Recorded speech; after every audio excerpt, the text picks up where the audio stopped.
Alright guys, today I'm going to work on your sensation and perception study guide. I'm going to have a PowerPoint. I'm also going to be filling it in with you, trying to give you examples and stuff like that. So like we've been talking about all week, the expectation is if you have power, you should be working. If you don't have power, then our thoughts are with you, and AP Psych is nowhere near that important. So I'm glad you're here. I'm glad you guys are doing the right thing, so thank you very much. I cannot wait until we're together. Anyway, all right, here we go. So I do want to cover a couple things in your on your study guide. It's a little confusing, mostly because I cut out a bunch of stuff. Whoops. So while we are talking about that, I'm going to fill in a couple of them. So take a look at your study guide. So this is sensation and perception. I'm just going to go through and fill in. So sensation, perception, threshold, absolute threshold, subliminal stimulation, Weber's law, opponent process theory, sensory adaptation, amplitude, timbre, color. Excuse me. This is pitch. This is wavelength. Then we have retina. Then we have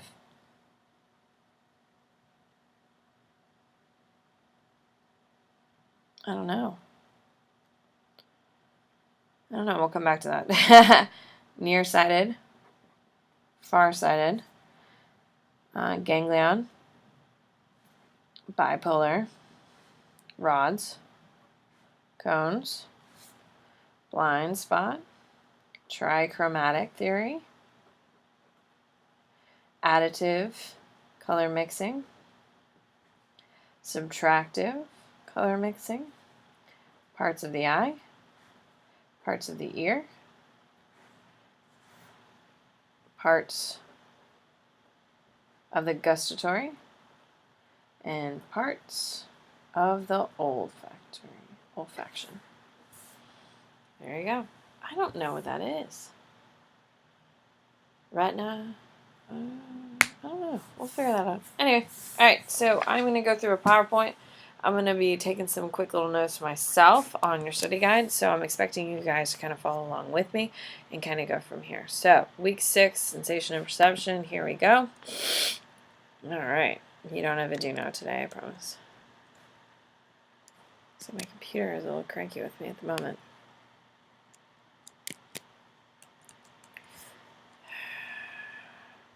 What is happening? End show? Perfect. So, sensation. So, I'm writing this down on your study guide, and you should be too. Definition is the activation of receptors in the various sense organs.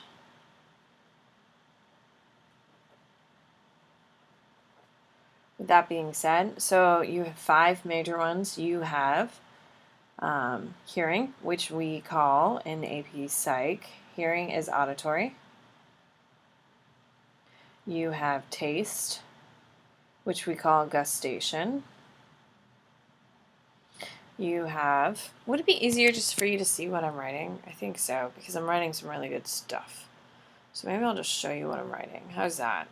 Alright, so I am going to have this up so you can kind of see, not that, what I'm writing as I'm kind of going through the PowerPoint, and I'll post both. How's that? Does that work for you? Perfect. So, gustation. I guess I can make it as big as I can. So, sensation. And I will shrink this over here. So we got best of both worlds. Yes. Alright. Things are getting wild now, ladies and gentlemen. Wild. Alright, so sensation is the activation of receptors in various sense organs. Okay? You have hearing, which of course is auditory. You have gustation, which is of course taste. Then you have touch, which we call kinesthetic. We have seeing, which we call visual. And then, of course, we have gustation, which is taste. And then we have smelling, which is olfaction. There we go. So those are your 5 major. Now, of course, we are using basic language here, and then we use our more complicated. You need to know by the more complicated, obviously. All right, so sensation, if you're going back over the PowerPoint, is sensation is the activation of receptors in the various sense organs. So sensory receptors are a specialized form of neurons. So you have sense organs, eyes, ears, nose, skin, taste buds, and all that stuff. So when we're talking about sensory thresholds, it's just talking about how much our brain can process information. As we know, our brain can only process so much. We only hear and smell and see things so much of the time. So with that being said, we are limited in what we can do. However, we can do better than others. All right, so what we're talking about here is your just noticeable differences. Let's try it's 70%. Sorry, I wasn't expecting to do this. Perfect. Just noticeable differences, which is not on here, but you're going to need to know, is your difference threshold, which is not on here. Let me look. But it is on your study guide. Just noticeable differences, also known as your difference threshold. I would write just noticeable differences, JND, is when you are able to pick up a slight change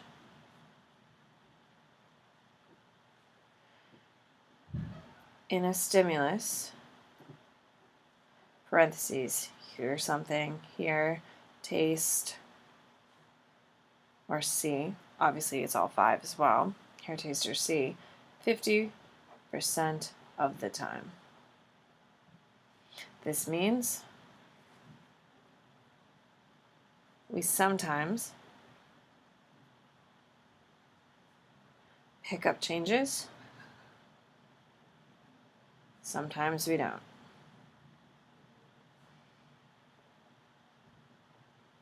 Okay, so when we're talking about difference threshold, if I had a cup of sweet tea, for instance, and I left the table and you guys added just a pinch of salt, I may not notice it. But if you put in like a tablespoon of salt, I'm definitely going to notice it. Okay, so just noticeable differences is that for each person, this is completely, I would write next to it, just like I am, completely individual. It is completely individual. Some people are very, very sensitive to taste. Some people are very, very sensitive to picking up differences in the way people look. That's difference threshold. I am not very good at picking up things in difference visually. However, I am good at tasting differences. So difference threshold is completely individual and completely different for each sense. Now, absolute threshold, which happens to be right above it, is the smallest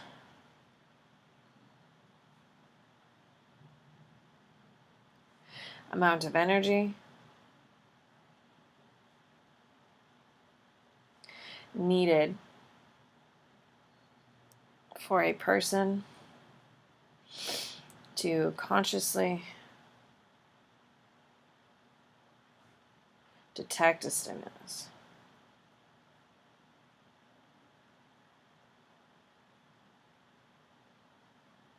Okay, so this is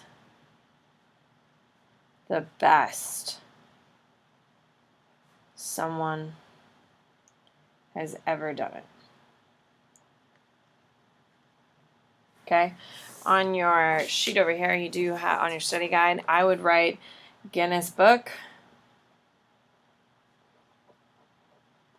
of world records for your application. So it's the best someone's ever seen something. So for instance, I don't know if you can really see it. I'll make it bigger on my screen. So someone has been able to see a candle flame on a mountain 30 miles away. Like, who the hell can do that? I can't. Someone can hear a tick of a watch 20 feet away in a quiet room. Like, seriously? So it's the best. So for your application, for your definition, it's the best someone has detected a stimulus. Okay, example, candle 30 miles away. People get confused between just noticeable differences and absolute. So absolute is going to be your Guinness Book. Okay, it's the best someone's ever done. And then your difference threshold is going to be you. How much of a difference can you detect? How much of that can you detect? All right, so let's go. Next one. All right, so subliminal stimuli is back on your study guide. Okay, subliminal stimuli is information that is given in a below conscious way.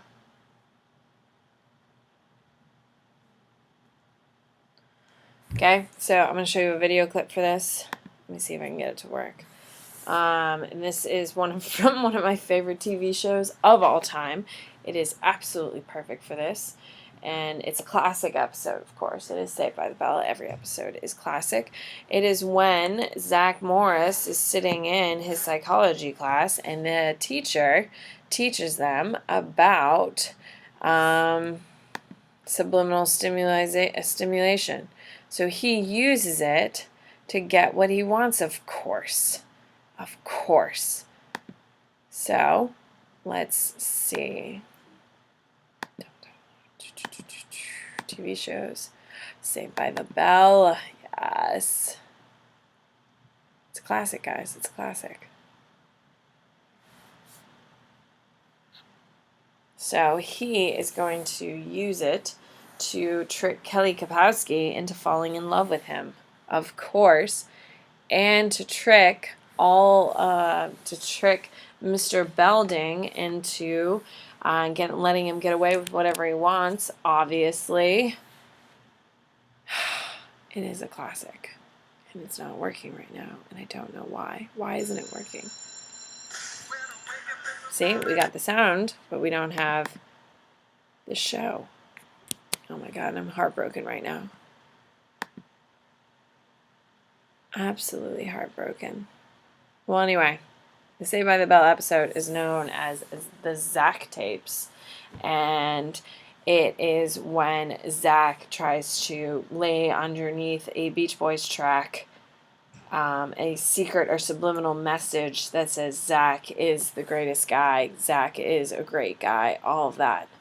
It's a vintage classic. I would totally suggest Googling it. It's pretty incredible, and I don't know why I'm so disappointed. Oh, my life. My life. Oh, well. All right, let's keep going. We got things to do. All right, so that's subliminal stimulation. I would write Zach Morris tricking Kelly Kapowski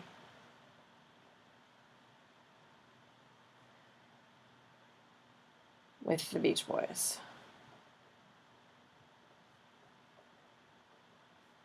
Hidden messages. All right. So another famous example that you could use is that apparently in movie theaters they used to show images of food, popcorn and soda in between images for the movie to make you hungry and thirsty, which would get you to go buy more food and more candy. Now it's important to understand that there's no evidence that subliminal stimulation works. There's like no proof of it. However, people still always try and stuff like that. Images are hidden within other images to track some sort of subliminal message that will stick with you. Advertisers typically use sex as a subliminal message, so when you think of it, you think of sex, going back to that animal heritage and stuff that we have. All right, so next, let's go. Let's keep it going. All right, so absolute threshold is what we just talked about, is looking at something the very best. Guinness Book of World Records is the best way. It's pretty crazy. All right, so I am going to talk about habituation. It's back on your focus, by the way. So habituation, this is the tendency of the brain to stop sending constant and unchanging information to your brain. Okay? We all know, for example, this is kind of a perfect week to do it. If your trash stinks,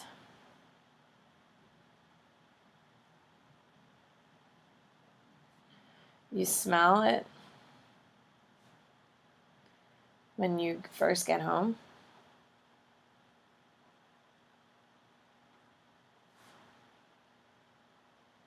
But then you can't.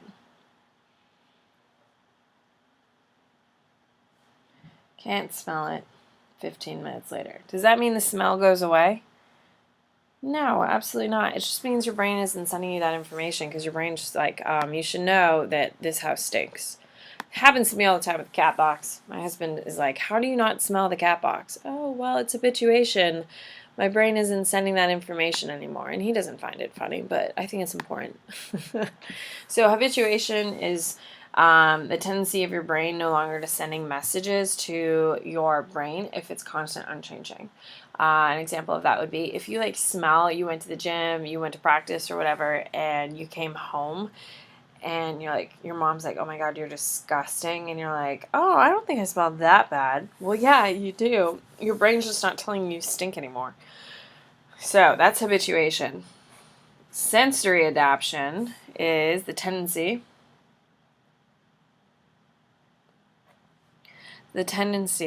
of sensory receptor cells to become less responsive to a stimulus that's unchanging. Okay, so sensory adaptation is if you are in a, oh, okay, so a perfect example is if you go to a concert,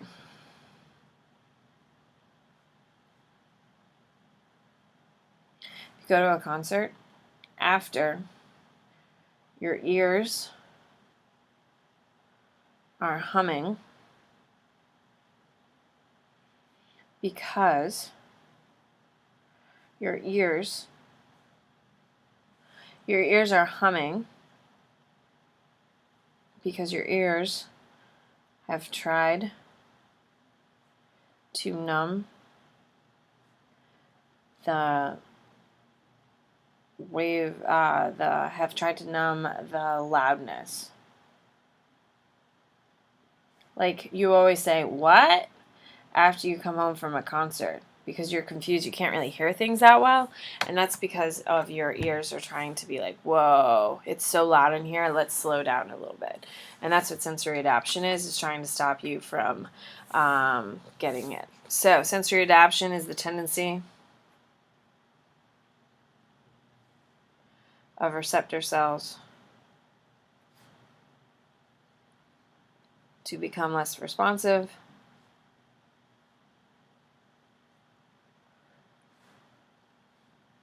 to a stimulus that's unchanging.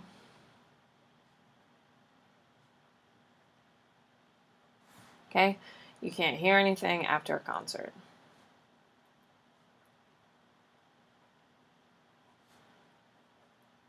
Especially if you're up front. All right, there you go. And microsades are tiny movements. You're fine. You don't need to know that. All right. Brightness. Okay, so this stuff is kind of weird, and it always comes back. So color or hue is determined by length. There's a test question on this. Length of the wave. All right, so let's look at it for blue. Okay? If it looks like that, short blue wave equals light blue.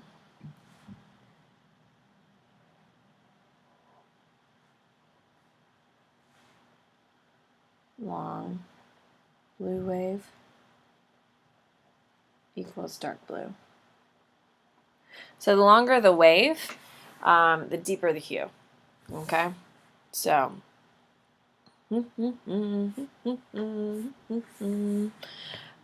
saturation is just how much. Brightness. Amplitude is dealing with brightness. So inside this box, you're going to write brightness.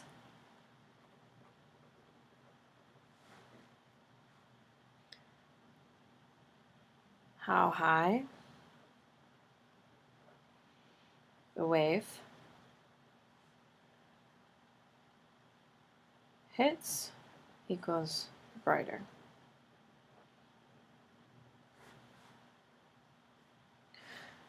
Okay, so looking at blue again, if it is, this equals a dull blue light.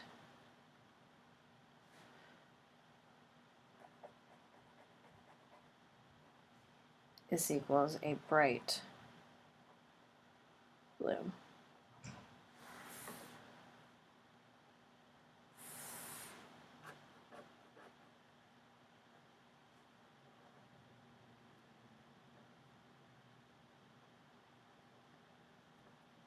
Amplitude is just how high it gets off the baseline. So the higher it is, means the brighter it is. There you go. All right. Saturation is purity and all that stuff. You're good to go. Of course, we know that the visible spectrum, we have all those different that come through. Timbre is sound. So this is sound, pitch, wavelength. We'll come back to that. All right. So flipping it over. I think this is iris. I-R-I. Yeah, it's iris. That's what that one is. Sorry. Okay, so let's start filling some of these in, as we did cover some of them already, of course, on your diagram. That's what I would be using. We spent a lot of time working on this today, is what I did today. So you should be using this as well. It has all of your order and all that stuff. Keep in mind that not all of it is on the back of your study guide. However, there is on your focus. So we are going to label, this is your cornea. Okay, here's your cornea. This is your pupil. Nope, that's your iris, sorry. Iris, pupil. Okay, this is your iris again. There you go, that's good enough. Okay, oh, this is your lens. I'm just going to make it fit. Lens. Okay, this is your Vitruvius humor. Alright, so we have your fova, which is your focal point. We have your retina. We have your, and then this will be your sclera out here. I don't know what that one, so we're just going to pretend like we don't know. And this is your optic nerve. But more importantly, we're going to talk about all the different parts, and you can literally write it out just like me. So the first one is cornea. Second is pupil. Third is iris. And next to cornea, you're going to do glass-like. Next to your pupil, it's a hole. Your iris is the colored part. Just to help you remember it. 4, lens, focuses, and flips. 5 is your fova, equals focal point. Then it hits your retina, which is actually your ganglion. Then your bipolar. Then your rods and cones. Of course, we're going to write transduction occurs.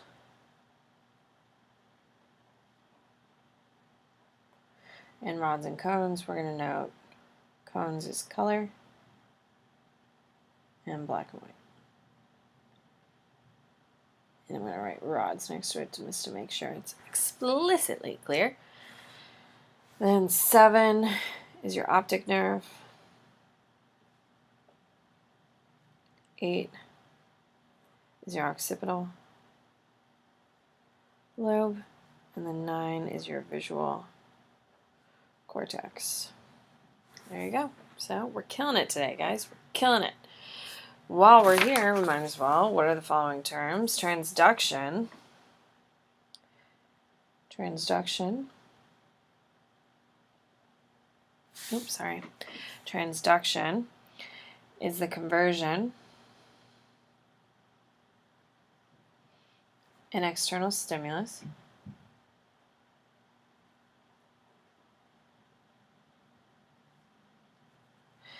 into a neural impulse.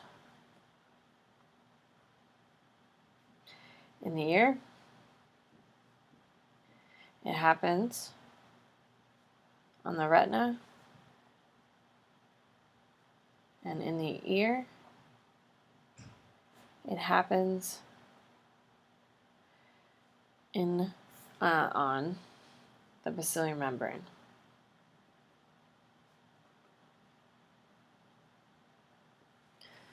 There you go.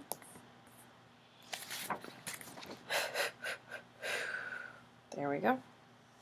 All right, so light adaptation. Let's look over here.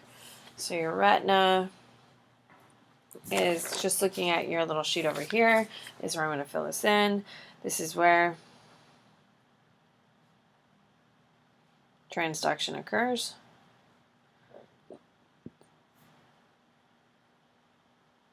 And this is like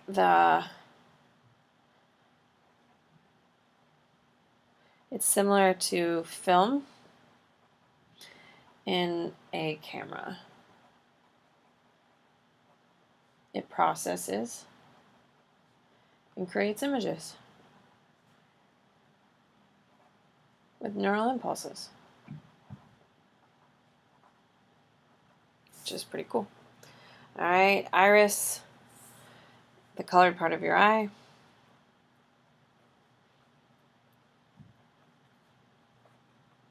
of your eye. It's a muscle. Okay, for me, mine's blue. Nearsightedness, which we'll get to here in a second. Perfect. All right, bipolar cells, ganglion cells. Okay, located on retina. First line of processing. Processing light. So I'm just going to go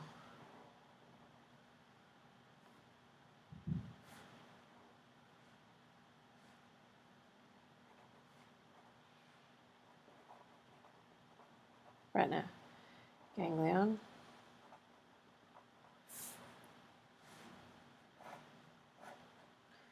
and bipolar, and rods and cones. And of course, transduction occurs. So bipolar layers located on retina. Second line of processing located on retina. Third line of processing, black and white only.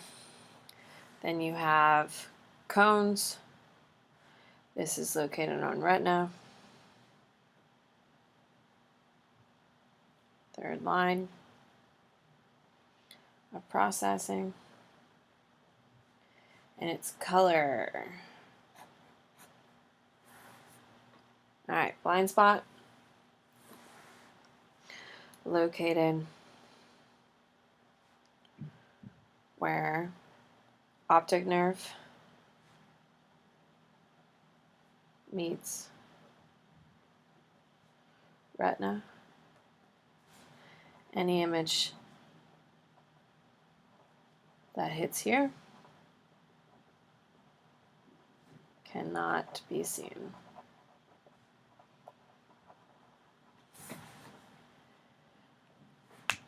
All right, parts of the eye. It goes cornea, pupil, iris, lens, fova, retina, which of course goes ganglion, bipolar, rods and cones,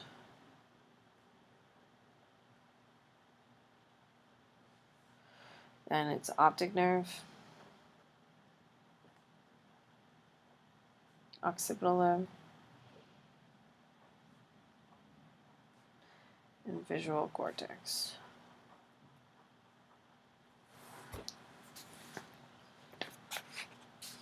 Then you have your parts of the ear.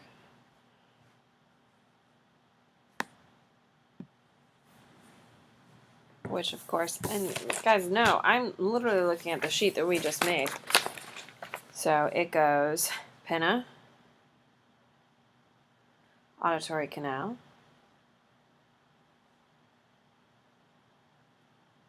tympanic membrane,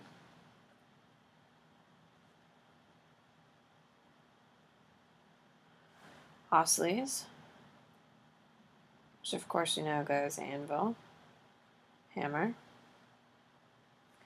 stirrup,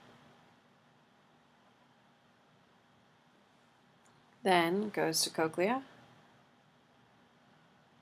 which has the basilar membrane in it.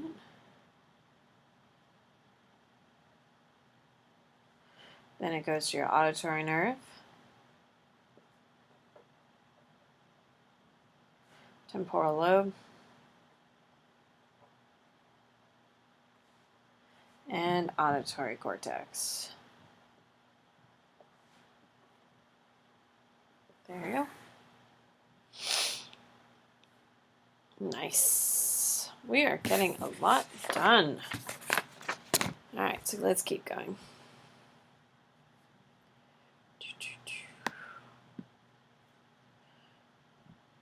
All right, so structure of the eye, we literally just talked about it. Visual accommodation is the changes of the thickness of the lens. It's just the shifting back and forth between it.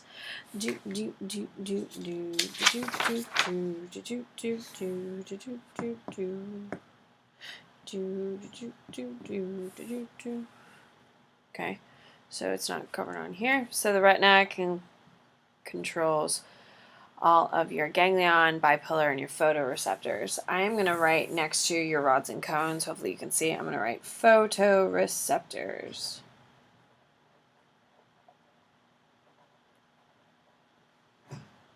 Because your rods and cones technically are photoreceptors. Of course, you have the rods, which are picking up non-color, and then your cones that are picking up your color, which we did go through already, so I'm killing it.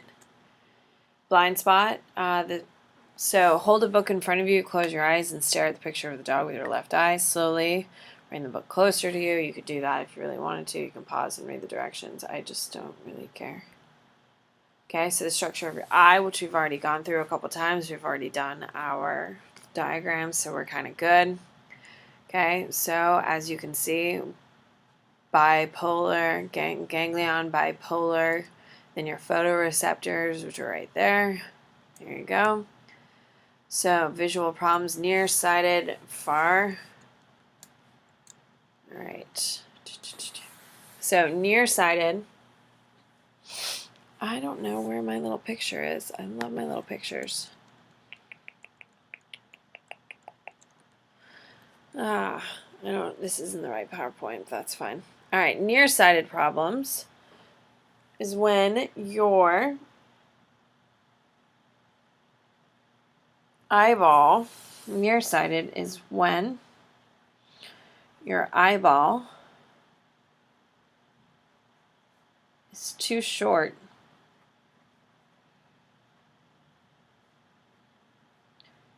so you can't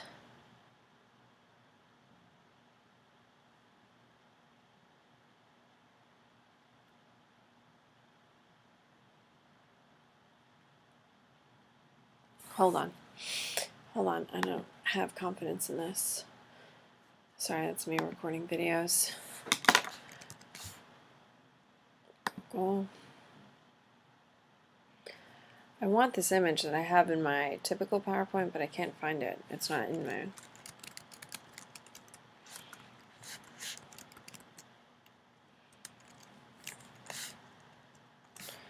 And it's an image. It's really cool, and I don't know why I don't have it on my... Yes!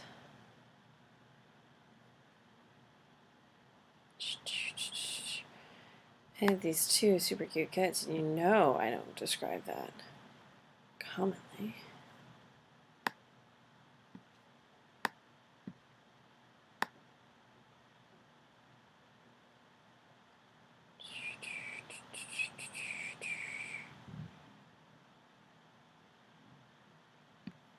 Oh, here's my cute little kid. So, if you are nearsighted, you can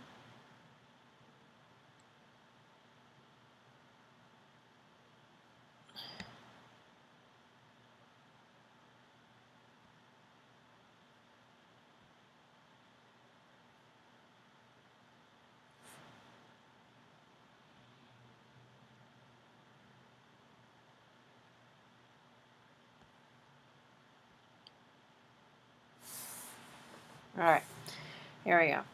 So if you are nearsighted, when your eyeball is too short, so you can't see far. So farsighted is when your eyeball is too long and can't see near. So near-sighted means close they can see, but not the mountains far. They can see this perfectly. Oh, you can't even see what I'm drawing over here. Nearsighted, they can see the person up close perfectly, but the mountains they can't see. So nearsighted, they can see this, but they can't see that. Okay, farsighted is they can see the mountains, but they can't see anything here. Okay, so it really is. So nearsighted sees near or close only. Sees far or away only. And it's blurry in either way. Sorry, that is definitely not the best way I've ever explained it, so that's a for sure. I'm a little disappointed I don't have my original PowerPoint that has this really cool image in it for you. I'm so sorry. Please don't hate me. Believe me, no one's more disappointed than myself. But if we keep going here, then we can keep crossing things off, and I think that's always the goal. So we're going to keep going. All right, so optic chamber, we're good for now. We'll go over that. All right, so when we're talking about color, I think we can all agree that we all recognize these colors. And when we're talking about eyes, we're talking about the processing of color. So every single one of you has seen these colors before. Hopefully they are not colors you've never seen before. The first theory that we have is the trichromatic theory. And the trichromatic theory believes that our eyes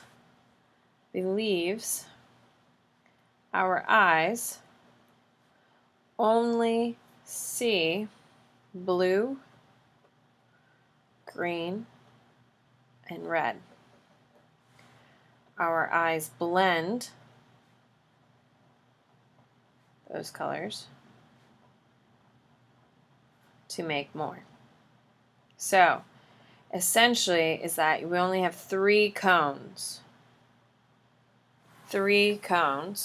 and those three are blue, green, and red, and then all our eye does is mix them, and with those three mixing we can create all these other colors. Isn't that cool? It's kind of cool. Alright, now these are all theories, which means we don't actually know how our eyes work. So because of that, we have theories and not laws. So another theory is the additive color mixing. When white is added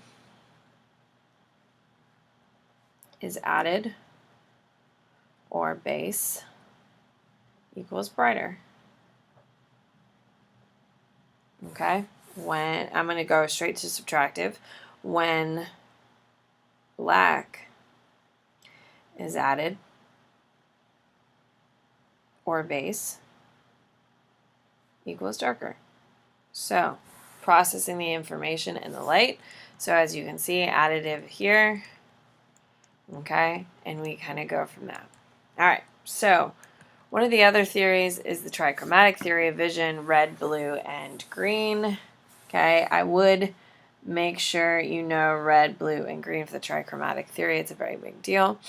Now, one of the ways that we believe that the trichromatic is probably correct is this thing called afterimage. So if the trichromatic theory, which is what it is, was correct, then afterimage kind of proves it to a degree, but remember, it's still a theory. So I'm looking at your study guide, by the way, and number 4, summarizing their theories and how humans perceive theory. All right, trichromatic theory believes humans have 3 cones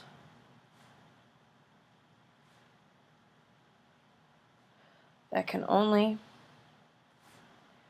process 3 colors: red, blue, and green. This theory is supported by afterimage. All right, so what is afterimage? Okay, so What it is that an image that occurred with a visual sensation persists for a brief time, even though the original stimulus is removed. All right, so what we're going to see is that I'm going to show you a flag. Okay, what I want you to, well, actually, you know, I'm going to do this with you in class. It's really, really cool. So we'll get to that. Your next one is your opponent process theory. If you flip it over, opponent process theory. This is a color theory that believes 4 primary colors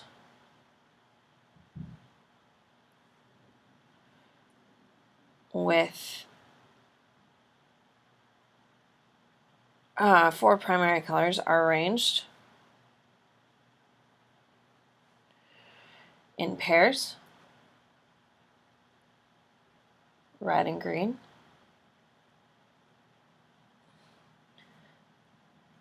blue and yellow,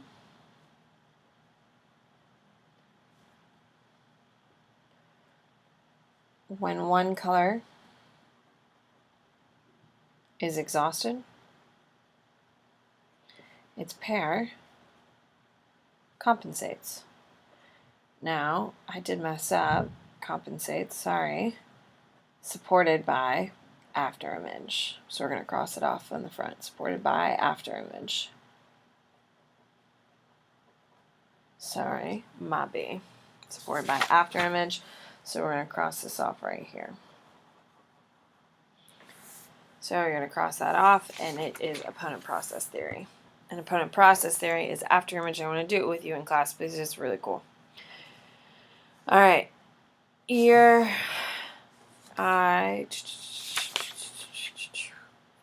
Okay, monochrome color blindness is having no cones that can pick up color. Red to green color blindness is when you can't decipher between red and green because they're not working. Most men have this, which is pretty cool. So if you have monochromatic, you are to the left. If you have red and green, you are to the right. In the center is what the original painting looks like. So that's what the world looks like for people. If you have monochromatic color blindness, you can't see anything. If you have red and green, you are struggling with this. Hopefully you see that there's an 8 here and then a 9 and a 6 here. If you can't see that, you might be colorblind. Oh, here is my thing. Oh, I'm so grateful. Oh, geez. All right, so let's go to nearsighted again. So nearsighted is when your eyeballs are too short. So if you see in my little image, to the left is your normal vision. When the light comes through your cornea through the lens and tries to hit your focal point, there's not enough of it. It's too short, as you can see on the right, where it doesn't reach the retina, and that has an effect. So if you are nearsighted, you can see this cute little kid perfectly, but you can't see anything in the background. So if you know someone who says they're nearsighted, they could take off their glasses and see this little kid without a problem, but they wouldn't be able to tell you what's in the background. So that's what it looks like if you're nearsighted. Isn't that cool? So farsighted is when your eyeball is too long,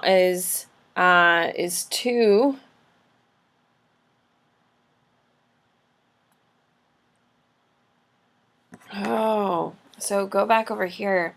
When your eyeball is nearsighted is too long. Guys, I'm so sorry. It's too long. And then this one is too short, as you can see now. See? Oh my gosh. All right, so with farsighted, you can see it. Here's your normal to the left and over here to the right. It's when the light goes well beyond your retina into your optic nerve that is missing. So you can't see anything close, but you can see things far, far away. All right, and here's a cool picture. Oh, right here is your pupil, which is a hole. There's nothing there. And here's, of course, your iris, and all of this is protected by your cornea. So when we talked about dilated and when we talk about a dilated pupil, it means that the pupil is open as big as it possibly can to open and let in as much light. So if you're outside at dark playing like Manhunt, like hide and go seek in the dark, your pupils are going to become incredibly dilated, especially if you're deep in the woods where there's no light. When there's no light, your eyes open up, your pupils dilate in order to allow more light in so you can see more. Constricted pupils are when it's super, super sunny outside and your eyes shrink in order to block out as much light as possible. Then you have sound waves. Perfect. Oh, I'm so glad we figured that out. I'm so sorry, guys. So, when we talk about sound, we have things called wavelength, frequency, or pitch, high, medium, or low. So pitch or frequency, I'm writing it over here. Okay, and this is how loud the sound is. This is like how the pitch. Low, medium, high. Okay. Wavelength is going to be dictated as that. Amplitude is brightness, or it's going to be loudness. Sound is going to be loud. Purity is timbre, which is the richness of the tone. Okay, I always think of like a cello. Those things have like a really rich tone to it. Okay, we measure sound waves by hertz. Okay. And of course we went through this. Of course we've done our our diagrams, of course, and this is just going through. You're more than welcome to pause it and look over anything that you need to.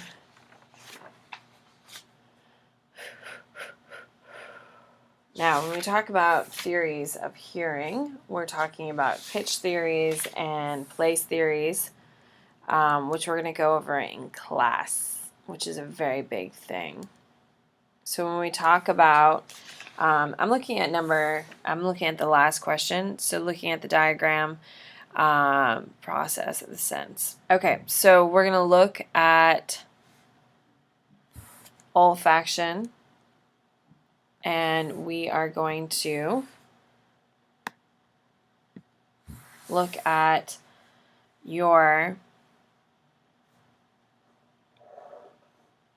this is your olfaction bulb.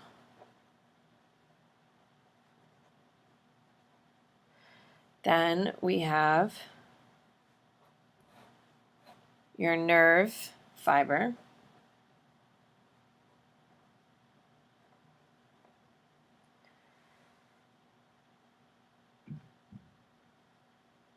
Then we have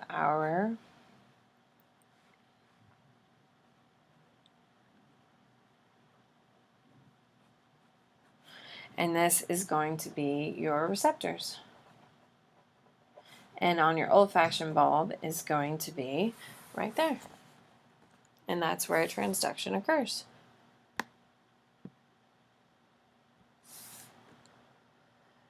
So you do have other senses, of course. Your 5 senses, which we're going to kind of go through here a little bit next week as well, is your somatosenses, your skin senses. But I do want to actually cover this real quick. So you have conduction hearing, which can result in damaged. Explain how the following. So I'm just trying to cross off some of this stuff for you. Conduction hearing is when either your eardrum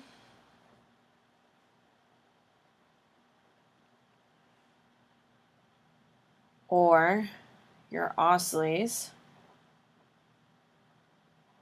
have been damaged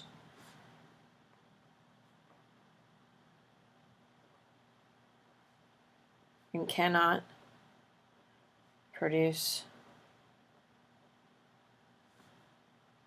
physical movement, which means can't make sound, create neural impulse. A nerve hearing impairment. This is one.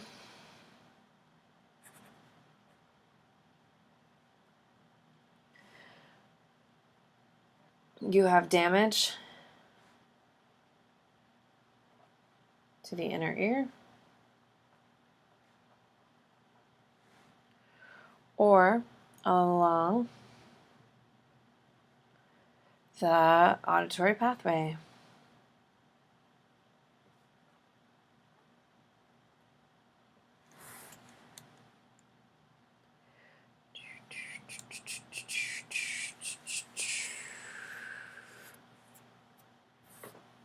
Okay.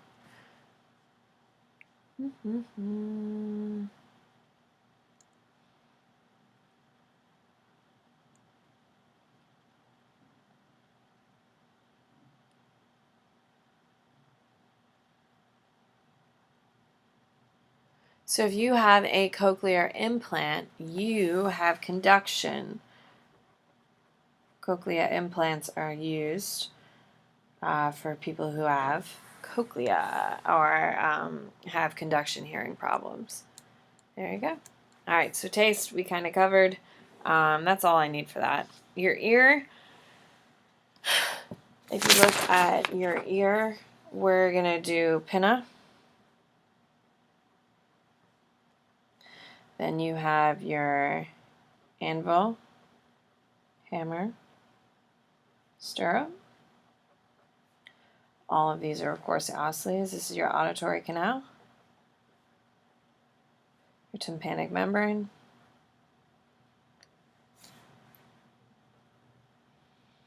your semicircular canals. This is your auditory nerve. This is your cochlea. All right, and then right next to it, we're just going to write it out super quick. First thing you have is your pinna. And 2 is your auditory canal. And 3 is your tympanic membrane. And 4 is your oscilles, which is your anvil, hammer, stirrup. Then you have your oval window. Then your cochlea.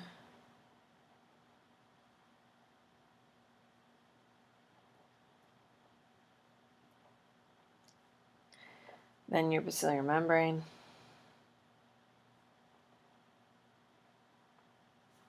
Then your auditory canal.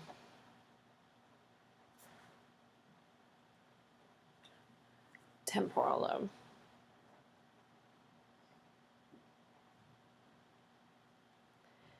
And then your 9 and then 10 auditory cortex. All right, let's flip it over. Light adaptation, I already gave you over here. Parts of the gustatory system is your located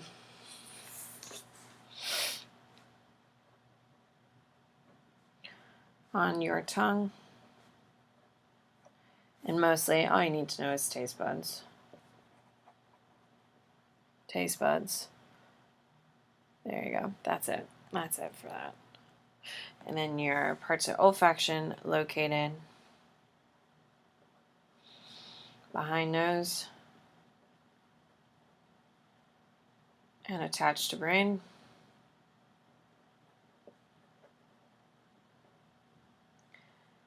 Your olfaction bulb.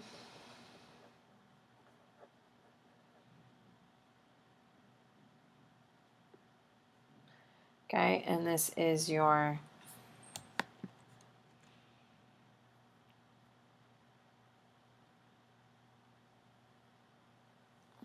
I mean, I don't know, like sense of smell. We're leaving it there. I don't know what else to say. There we go. Subtractive color, so darker shades. Additive is lighter shades.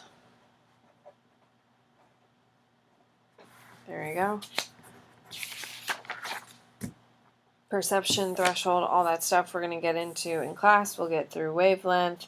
So the only thing you need to do to finish your study guide is focus, is sensation, and then your differences. I think that's pretty generous. And then of course you have a couple here, but I want to cover some of these in class. Alright guys, so that is it for me for today for you. I think I have been incredibly kind. So good luck. Keep working. Don't you dare forget about everything you need to be doing. If you are in power, you need to be working. If you are without power, our thoughts are with you. So anyway, I hope you have a great day, and thanks.